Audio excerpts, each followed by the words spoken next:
One, peace and security in the Asia-Pacific will turn on whether China emerges as a xenophobic, chauvinistic force, bitter and hostile to the West because it tried to slow down or abort its development, or whether it is educated and involved in the ways of the world, more cosmopolitan, more internationalized, and outward-looking. 2. China is not going to become a liberal democracy. If it did, it would collapse. I do not believe you can impose on other countries standards which are alien and totally disconnected with their past. 3. At the end of the day, what I cherish most are the human relationships. With the unfailing support of my wife and partner, I have lived my life to the fullest. It is the friendships I made and the close family ties I nurtured that have provided me with that sense of satisfaction at a life well lived and have made me what I am. 4. So when the graduate man does not want to marry a graduate woman, I tell him he's a fool stupid. You marry a non-graduate, you're gonna have problems. Some children bright, some not bright, you'll be tearing your hair out. You can't miss Fi-Fi. Of course, new technology's greatest challenge is how to identify and develop potential winners, and this is difficult. There will be many failures.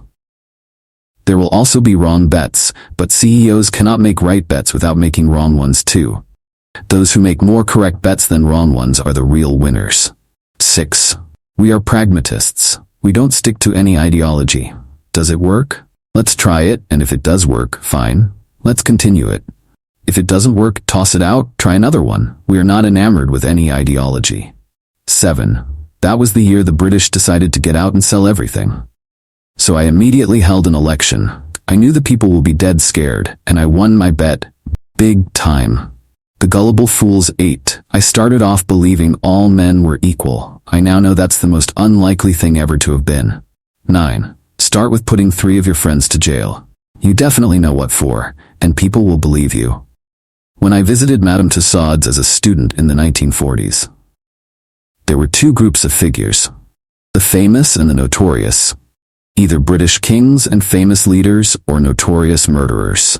I hope Madame Tussauds will not put my likeness too close to the notorious. 10. If you do not know history, you think short-term. If you know history, you think medium and long-term. 11. A society to be successful must maintain a balance between nurturing excellence and encouraging the average to improve. All my life, I believed in Malaysian merger and unity of the 2 territories. You know that we, as a people, are connected by geography, economics, by ties of kinship. 12. Because my posture, my response has been such that nobody doubts that if you take me on, I will put on knuckle dusters and catch you in a cul-de-sac. If you think you can hurt me more than I can hurt you, try. There is no other way you can govern a Chinese society. 13. I knew that my niece was working nearby with some bank, so my wife rang up the mother, and the mother called back to say that she's just called up to say she was all right. 14. I think we were progressing very nicely until the surge of Islam came. And if you ask me, from my observations, the other communities have easier integration, friends, intermarriages, and so on, than Muslims. I would say, today, we can integrate all religions and races except Islam. 15. You can bargain for better wages, you can bargain for higher productivity bonuses. But once the bargain has been struck, then you must enter into the spirit of the agreement and put in an honest day's work for an honest day's wage. There must be no fooling around. Work means discipline. Singapore's success depends on the spirit in which workers, management, and government, all 3, enter into the spirit of cooperation necessary for prosperity. Like and subscribe my YouTube channel. Hope to see you in the next video. Thank you so much.